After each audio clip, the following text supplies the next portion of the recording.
This question, how do you calculate how much you are worth, is answered with another question. That depends on who wants to know. If the Internal Revenue Service is asking, we attempt to make everything appear to be worth as little as possible, attempting to minimize our worth.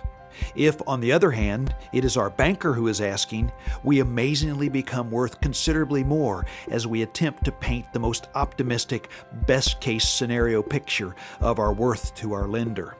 However, as believers, we really need to answer this question in a different way.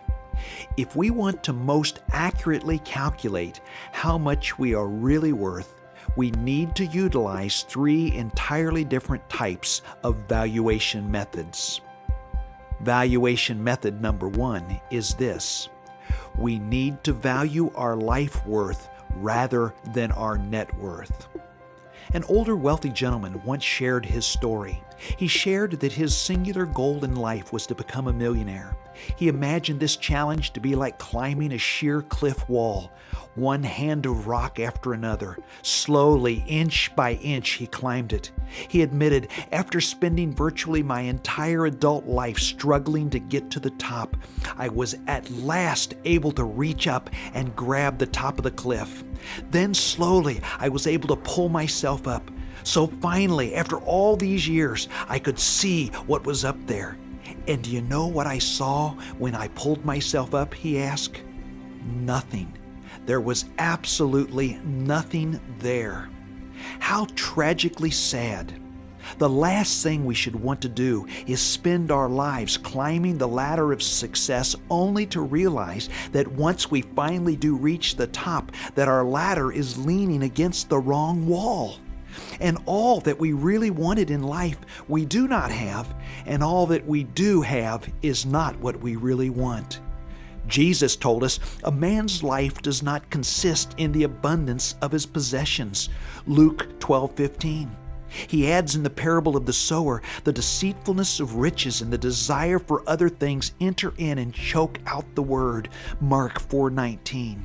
If you are valuing your net worth more than your life worth, you are indeed climbing up the wrong ladder. So what is your life worth? Paul reminds us, but God demonstrates His love towards us in that while we were yet sinners, Christ died for us. Romans 5:8. John adds, see how great a love the Father has bestowed on us, that we would be called children of God, and such we are. 1 John 3:1. This glorious truth makes us exceedingly valuable. A business consultant shared this story. He had a client who had invited him to attend a huge national drag race event that was being held on his racetrack. When the consultant arrived at the track, his client gave him a pass that let him go up to his personal tower suite with air-conditioned comfort, eat all the free food he wanted, and sit in the best seats at the track. He got to go right down onto the track starting line, and the owner even took him into the pit area to see the cars and meet the drivers. It was an incredible thrill for this man. He shared, I felt so important that day. I wanted to tell everyone as I was walking around with my VIP pass hanging around my neck, I personally know the owner of this place. As he was basking in the thrill of his VIP status, it occurred to him that this is exactly the same attitude we ought to have as we travel through life, walking around proudly saying, I personally know the owner of this place, and that makes me a very important person. Our real worth in this life will never be found in the stuff we collect. It will be found in the fact that we personally know the owner. Using valuation method number one, what are you really worth? Valuation method number two is this: we need to value our internal acquisitions rather than our external acquisitions. Paul addresses just how important it is to be pursuing internal spiritual acquisitions and not external material ones. He says, but those who desire to be rich fall into temptation, into a snare, into many senseless and harmful desires that plunge men into ruin and destruction. For the love of money is the root of all kinds of evils. It is through this craving that some have wandered away from the faith and pierced themselves with many pangs. But as for you, O man of God, flee these things, external acquisitions, and pursue righteousness, godliness, faith, love, steadfastness, gentleness, internal acquisitions. 1 Timothy 6, 9 through 11. Peter also specifically encourages women to focus on internal spiritual acquisitions and not external ones when he instructs them, "Your adornment should not be an exterior one consisting of braided hair or gold jewelry or fine clothing, but the interior disposition of the heart, consisting in imperishable quality of a gentle and peaceful spirit, so precious in the sight of God." 1 Peter 3, 3 and 4.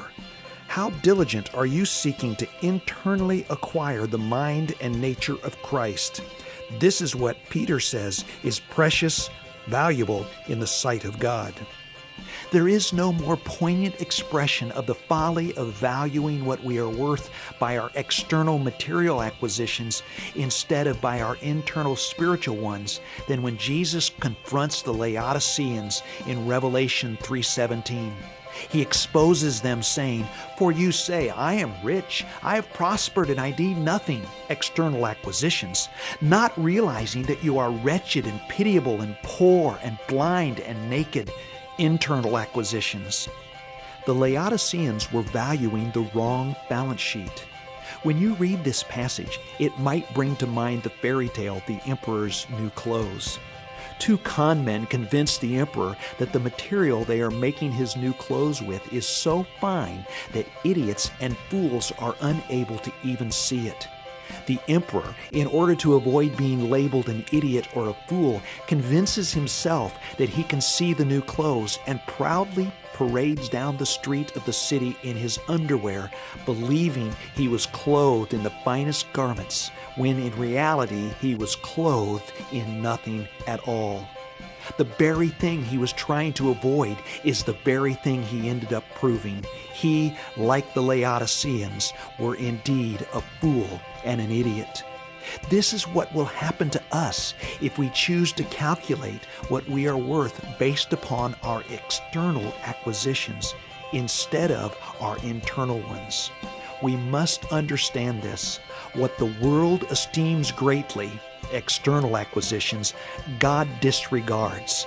And what God esteems greatly, internal acquisitions, the world disregards. Valuation method number 3 is this. We need to value our eternal assets rather than our temporal assets.